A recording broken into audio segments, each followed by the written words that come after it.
Le deuxième exercice, tout est des 11. Et on va faire, comme dans le troisième exercice, un peu d'astrophysique.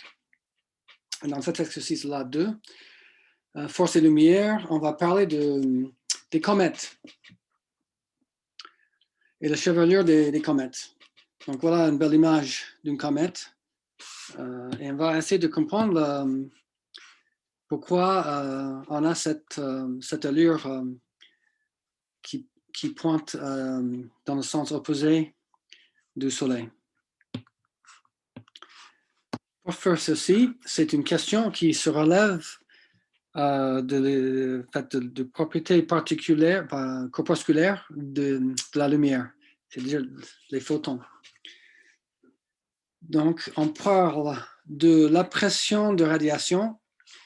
C'est une force par unité de surface qui s'exerce sur un corps exposé à un rayonnement électromagnétique, qu'on va comprendre en regardant les photons. Alors, lorsque ce corps est très petit, par exemple une graine de poussière dans la queue d'une comète, cette force peut avoir un effet dominant sur le mouvement du grain de poussière. Donc, en fait, ce qu'on voit là comme la queue de la comète, en fait, c'est des grains de poussière qui sont poussés par la pression de radiation du rayonnement du soleil. Et c'est ça qu'on va regarder et calculer dans cet exercice. Pour commencer, on va lire, puisqu'on est donné une expression qui est importante par la suite. Un objet soumis à un flux de photons subit une force de recul dans le sens de déplacement des photons. Donc, les photons arrivent, sont absorbés, et l'absorption des photons qui vont dans une certaine direction pousse l'objet qui les a absorbés. Cette force correspond au transfert de la quantité de mouvement des photons à l'objet, justement. C'est la conservation de la quantité de mouvement au cours du choc. Si l'énergie des photons incidentes est absorbée lors du choc, la norme de la force de recul s'écrit ainsi, où n est le nombre de photons absorbés pendant le temps delta t.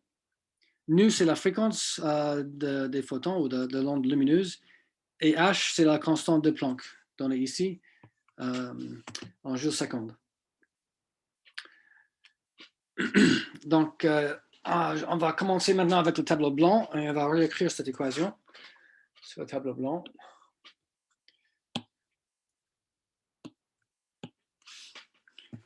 Donc, on est sur l'exercice numéro 2.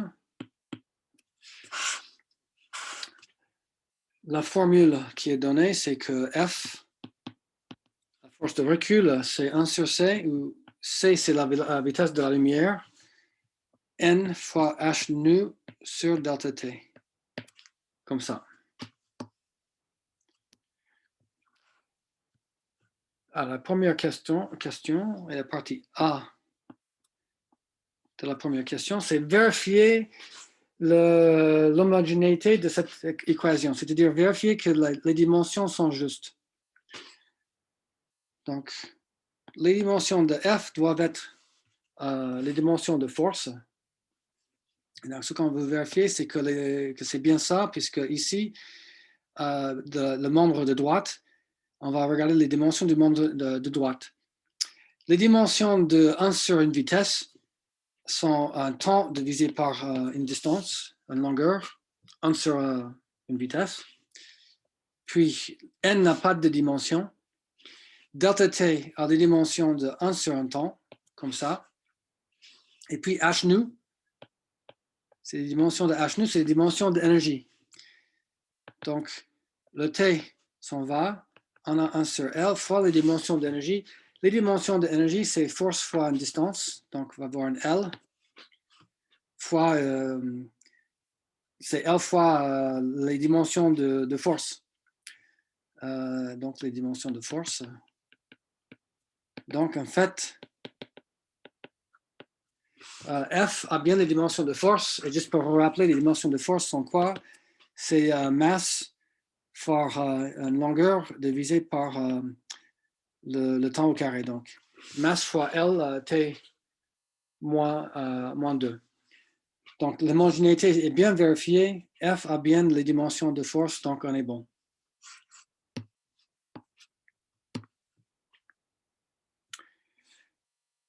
La partie B de la partie 1, c'est demander d'exprimer F en fonction de la puissance lumineuse reçue par l'objet. Donc, on veut exprimer F en fonction de la puissance lumineuse reçue par l'objet. La puissance reçue par l'objet, c'est quoi? C'est l'énergie par unité de temps reçue par l'objet. Donc, en fait, ça, c'est tout simplement 1 sur C et N fois H nu, c'est le nombre total de photons fois leur énergie de chaque photon. Donc, c'est l'énergie totale reçue par l'objet sur le temps delta T. Mais en fait, ça, c'est justement la puissance reçue par l'objet. Donc, F est uniquement tout ça, c'est justement l'énergie reçue par unité de temps. Ça, c'est une puissance. Donc, F, c'est 1 sur C fois la puissance P. Tout simplement. Maintenant, la deuxième partie de l'exercice, dans l'énoncé, il y a quelques informations données. On va considérer maintenant un petit grain de poussière sphérique de rayon R.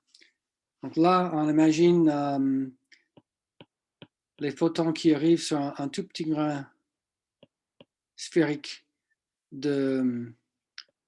Ça, c'est un grain de poussière. On va peut-être donner une autre couleur aux photons qui arrivent. Ok, ça, c'est des photons et l'onde électromagnétique avec une H nu qui est l'énergie des photons.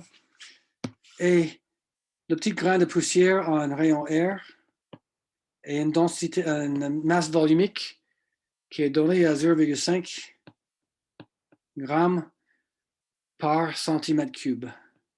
Centimètre moins 3. Tout ça, c'est donné dans l'énoncé.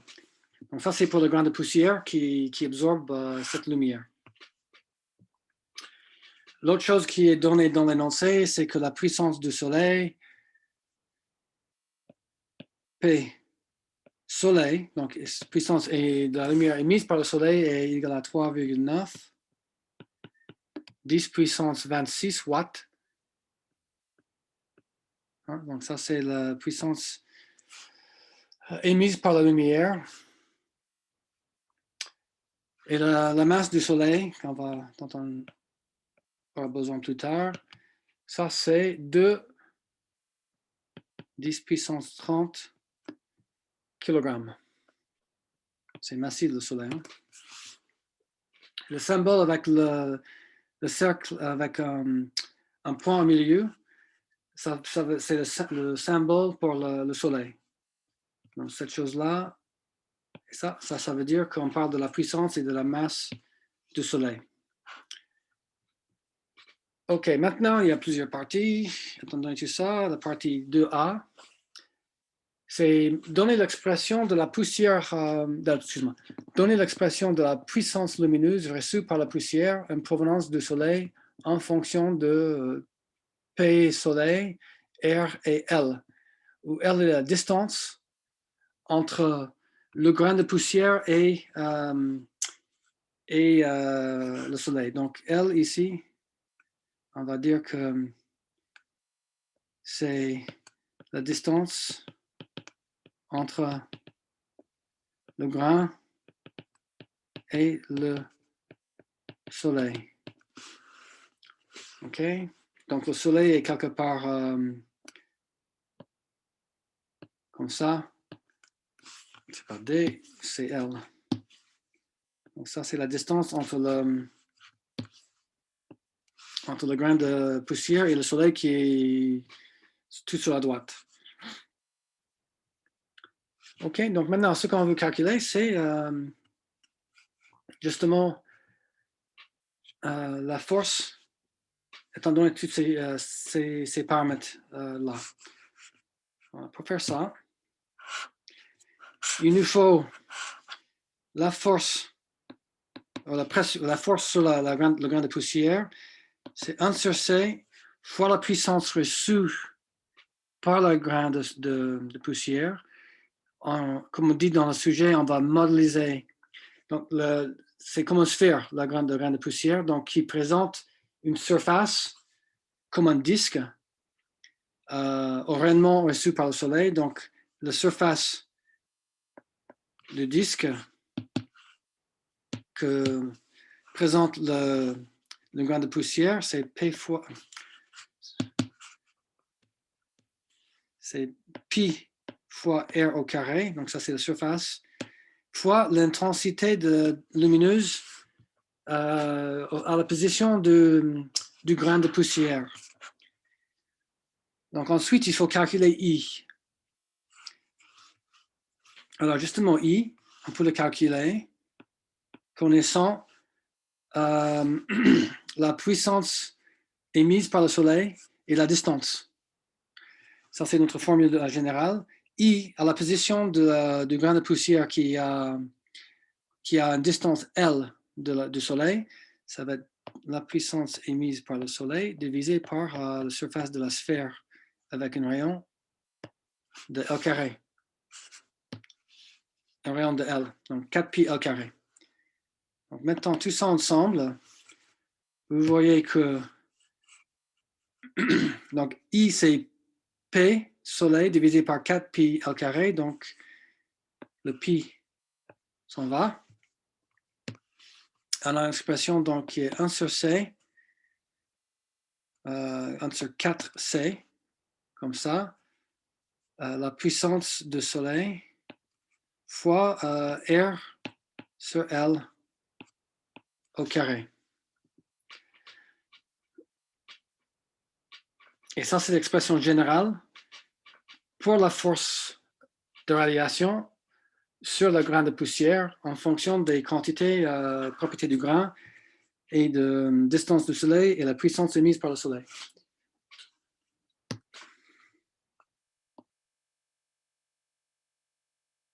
Okay. Maintenant, ce qu'on va faire, on va comparer cette force radiative à la force de traction gravitationnelle entre du soleil pour le grain de poussière. Donc, la deuxième partie ici, c'est calculer, donner expression de la force de traction gravitationnelle exercée par le soleil sur la poussière. Donc, ça, c'est uniquement la question de, c'est F, gravité. Donc, d'ailleurs, ici, le F, la force radiative, si on se donne une petite figure, diagramme, ici en bas, voilà le soleil. Le grain de poussière qui est quelque part par là, à une distance de L. Les photons de soleil qui vont comme ça. Donc, la force radiative sur le grain de poussière, ça va pousser le grain de poussière pour s'éloigner du soleil. Tandis que la force de gravité, c'est une force de traction qui va tirer le grain vers le soleil. Donc, ce qu'on veut faire, c'est de comparer les deux en norme. Donc, la norme de la force de gravitation, c'est G, la masse de la poussière, la masse du soleil, sur L carré, où G, c'est la constante de gravitation de Newton qui est donnée dans l'énoncé. G, c'est en fait 6,67 10 puissance moins 11 mètres cubes comme ça par kilogramme par seconde carré. C'est des unités de G comme donné dans l'énoncé. Donc, il y a un moins en fait, si on veut, puisque c'est dans l'autre sens, c'est vers le soleil, tandis que le F est dans l'autre sens. Okay? Donc, on peut mettre un moins devant. Et ça, c'est la force d'attraction en termes de la masse M de grains de poussière, mais M, on le calcule à partir de la masse volumique, ρ, et le volume du grain. Donc ça, c'est 4pi sur 3 fois R cube, qui est le volume du grain de poussière, fois la masse volumique. Donc on peut mettre tout ça dedans. Et quand on fait ça, on va trouver moins 4pi sur 3. Le G qui est toujours là. Il va avoir M du soleil, ρ, R cube sur L carré.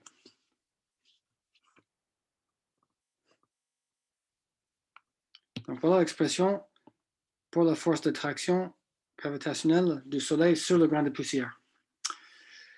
Et sur le prochain tableau blanc, on va comparer ces deux forces, F et Fg. Et on va trouver une autre intéressant, on va voir que le rapport des deux est indépendant de L. Ça se voit déjà, non? Puisque la force F, ici, radiative, dépend de 1 sur L carré, et aussi bien que la force de gravité. Donc, en fait, quand on fait F sur Fg, le L carré, ça va s'en aller. Ok, donc sur la prochaine partie ici, la partie C, donc de C, on veut l'expression pour F sur F gravité. Donc il s'agit, malheureusement c'est sur deux tableaux différents, il s'agit simplement de mettre cette expression ici et diviser par cette expression là. Vous voyez que on va avoir un 1 sur 16 en bas, 16 pi, 1 sur 16 pi fois c en bas, un 3 en haut, la puissance du soleil en haut, un R carré en haut, et un R cube en bas, un rho en bas, et le L carré, ça va s'en aller. Donc si vous faites tout ça, vous allez trouver que ça c'est 3 sur 16 pi fois c en bas, la puissance du soleil en haut, Gm soleil en bas comme ça, fois rho, fois le rayon de la sphère du grain de poussière. Et là, j'ai enlevé le moins, puisqu'on est intéressé uniquement au rapport des deux normes.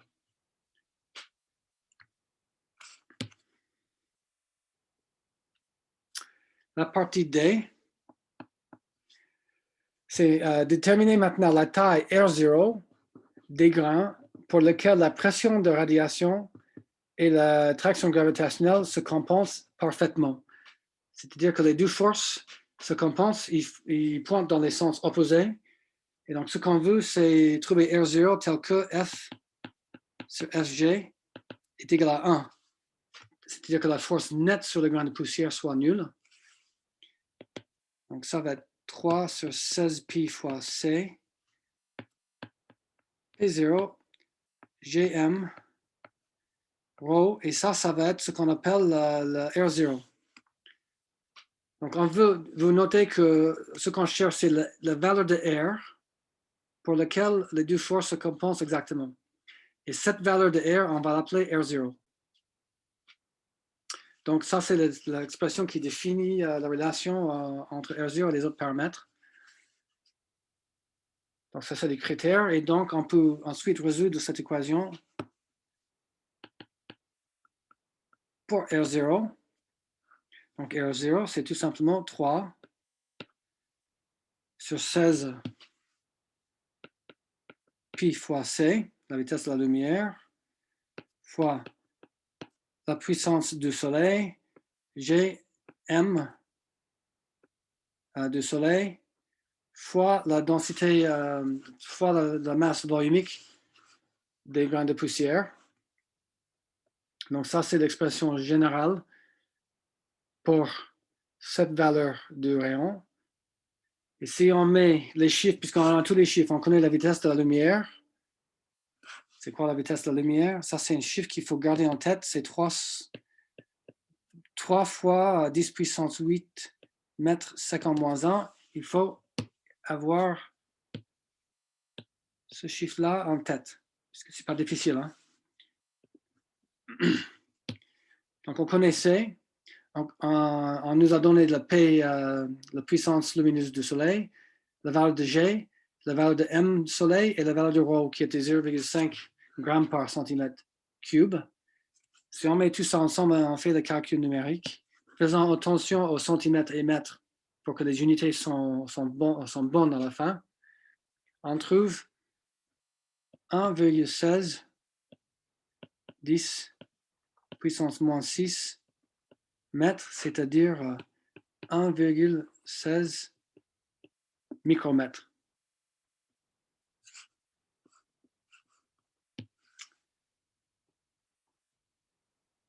Alors, notons que si, ça c'est exactement, ça c'est la taille des grains de poussière pour lesquels les deux forces se compensent exactement. D'après notre expression ici, partie C, si R est plus petit que ça, donc le résultat c'est que si R est plus petit que R0, alors F sur Fg est plus grand que 1, tandis que si R est plus petit que R0, ça implique que F sur Fg soit plus petit que 1. Donc, c'est les deux cas. Donc, si le grain est suffisamment petit, la force radiative va dominer et va pousser le grain dans le sens opposé à la direction du Soleil. Donc, on va voir si c'est ça. La dernière partie E, on nous dit que la taille typique des grains de poussière dans une comète est de l'ordre de 10-4 mm. Donc, R est typiquement de 10-4 mm. Donc, à partir de ces résultats précédents, discuter l'orientation de la queue de poussière d'une comète par rapport au Soleil. Donc, si le Soleil est là, et notre comète est par ici, avec cette taille pour les grains de poussière, alors R, donc, c'est quoi? R est égal à 10-4 mm, c'est-à-dire que c'est 0,1